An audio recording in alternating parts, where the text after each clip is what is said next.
Why's my company's logo on your toolbox? CEO asked single dad, his secret stunned the whole company. Marcus Hale never forgot the sound, an industrial snap, sharp as lightning splitting open a steel sky. It was the sound that began everything and the sound that would return 10 years later, when CEO Jonathan Reddington stared at him across a quiet warehouse floor and whispered the question that made the world freeze: why's my company's logo on your toolbox? What Jonathan didn't know, not yet, was that the answer would unravel every assumption he had about his company, his legacy, and the single father standing in front of him. What he would learn before the day ended was a truth so staggering it would force him to rethink everything he believed about loyalty, sacrifice, and himself. But before we go deeper, if this moment already has your heartbeat stumbling forward like it knows a storm is coming, make sure to like this video and subscribe to the Kindness Chronicles. You won't want to miss what comes next. Now, back to the sound that started it all. Years earlier, Marcus was 29, working a maintenance shift on Reddington Heavy Systems assembly floor in Columbus, Ohio. He'd always imagined the machines as giant metal animals, restless, muscular, and moody. He respected them like you respect something that could break you without meaning to. That night, as 1,000 gears turned like a mechanical sunrise, Marcus was patching an old hydraulic line on Press Unit 6. His fingers worked fast, careful, efficient, the practiced movements of a man who fixed things for a living while trying to hold together a life cracking in all the wrong places. His wife, Emily, was fighting a cancer diagnosis they couldn't afford. His baby daughter, Lily, was toddling through her first words, unaware that the world was fraying around her father's calloused hands. That was when he heard the snap. A pressure clamp gave out. Unit 6 shuddered. The overhead conveyor bucked. Then the cable, a thick braided line the width of Marcus's wrist, whipped loose, slicing the air. Someone screamed. Someone else yelled his name. And then, darkness. When Marcus woke up, everything smelled like disinfectant and bad news. Emily sat beside him, pale and trembling. A doctor told him his left shin had taken the hit. A compound fracture. Weeks off his feet. Months of reduced mobility. No full-time work for the foreseeable future. Which meant no health coverage. Which meant no more treatments for Emily. Marcus blinked against the hospital light, feeling something inside him tear. Not his bones, something deeper. Something no surgeon could reset. Reddington Heavy Systems sent a fruit basket, a standard HR condolence letter, and a form stating the accident did not meet the conditions required for company liability. The union rep tried to fight it, but the company lawyers were a fortress. Marcus received nothing except a half paycheck for 2 weeks. Emily died 6 months later. Marcus was left with Lily, endless bills, and a heart that felt like a hollow factory at night, echoing, but empty. To keep afloat, he sold his truck, sold his tools, even sold Emily's old piano. Eventually he found cheap work repairing appliances in a rundown rented garage on the west side, a place that smelled of coolant leaks and stubborn hope. He started from scratch, one wrench, one screwdriver, one salvaged metal toolbox he found at a scrap auction. That toolbox would change everything. It was dented, battered, old, not old like vintage, but old like survived things nobody wants to talk about. And painted faintly across the lid, under rust and grime, was the ghost of a logo.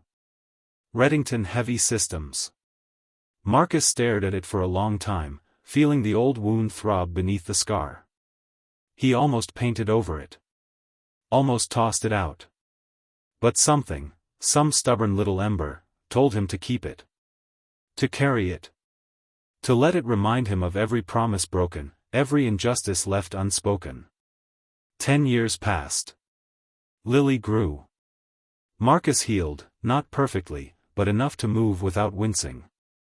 And although resentment lived inside him, he never fed it. He worked quietly, took care of his daughter, and kept that toolbox like a relic of another life. Then one Tuesday morning, during a routine repair job for an HVAC unit in an industrial complex on the outskirts of town, a security guard approached Marcus with a puzzled expression. "Sir, the CEO wants to see you." Marcus blinked. "Me?" The guard nodded. "Immediately."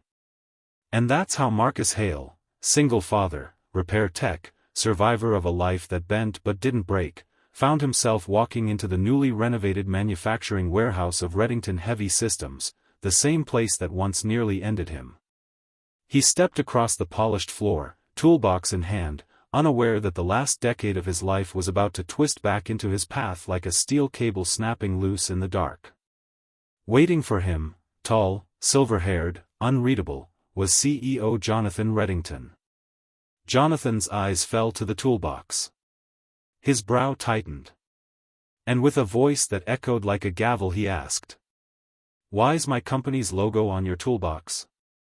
The question hit Marcus like that cable years ago, fast, sharp, unexpected. For a moment he couldn't breathe. Couldn't speak. Couldn't fathom why fate had dragged him back here. But the truth was coming.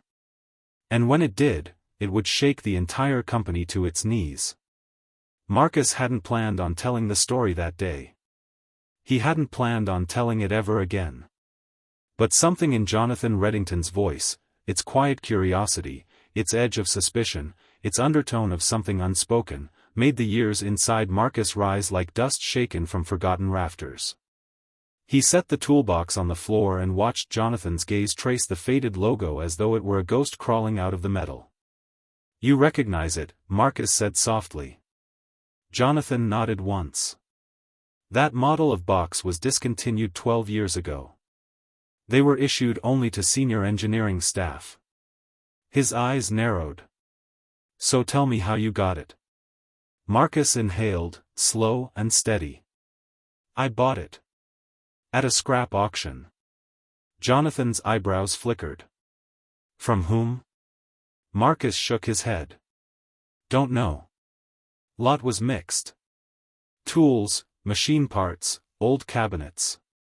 He touched the scar on his left shin, feeling its familiar ridge beneath the fabric. Didn't realize it might belong to someone important. Jonathan took a step closer. It did belong to someone important. Someone who vanished without explanation. A cold ripple slid down Marcus's spine. Vanished? Jonathan crossed his arms. "One of our lead engineers. A man named Paul Keating." Marcus swallowed hard. "Keating." Jonathan nodded. "You knew him?" "I, barely. Saw him around the floor back when I worked here. Didn't know he disappeared." "He didn't just disappear," Jonathan said, voice lowering. "He vanished 3 days after an accident in the plant. An accident involving Press Unit 6. The room seemed to tilt. Marcus felt an old, half-forgotten dread rise like smoke. Jonathan continued, "He submitted an incident report that contradicted HR's findings. Claimed the safety clamp was defective, that the unit should have been shut down months before." Jonathan paused. "But the report never surfaced. And Paul never returned." Marcus's breath caught. His heart hammered. The pieces, the painful, jagged pieces, started locking into place. Jonathan studied him carefully. "You still haven't told me why that toolbox matters to you." Marcus exhaled slowly. And then he told him the truth. Every painful, unsanded edge of it. The accident. The fracture. The fruit basket. The insurance cancellations. Emily's decline. The long nights whispering to Lily that everything would be okay, even when he knew it wasn't. The years scraping by with nothing but grit, grief, and that toolbox, this battered relic that carried a logo from a life that abandoned him. Jonathan didn't move. Didn't blink. His expression was unreadable, a storm held behind glass. When Marcus finished, the room seemed to hold its breath. Finally Jonathan spoke. His voice wasn't the gavel anymore. It was something quieter. Almost